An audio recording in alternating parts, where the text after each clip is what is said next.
Hello students, আচ্ছা বাংলার এই চাঁদ মল্লিকের ডিঙা কবিতাটিতে মধ্যযুগের কোন ছবি ফুটে উঠেছে সে সম্পর্কে আলোচনা করব।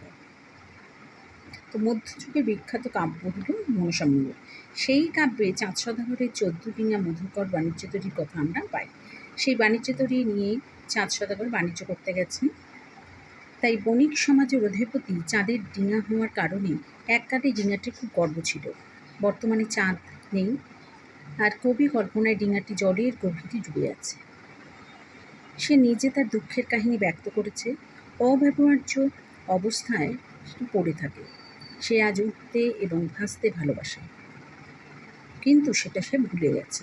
দীর্ঘদিন শান্ত অবস্থায় জলের তলায় ডুবে থাকার কারণেই তার কর্মক্ষমতা লোপ পেয়েছে। চাঁদ মল্লিকের ডিঙা যেন এখানে এক জীবন্ত সত্তা হয়ে উঠেছে। ডিঙাটির আত্মকথার মধ্যে দিয়ে তার যন্ত্রণা যন্ত্র হৃদয়ের কথা উঠে এসেছে।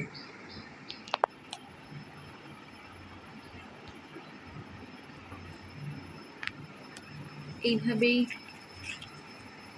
তা আলোচিত হয়েছে। এর বেশ খানিকটা দিয়ে দিলাম।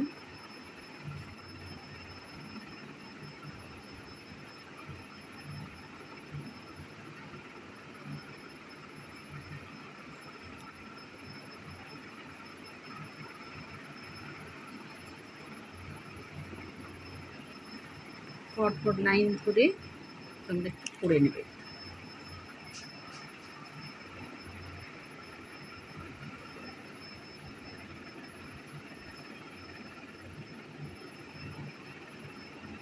সবটাই এখানে দিয়ে দিলাম।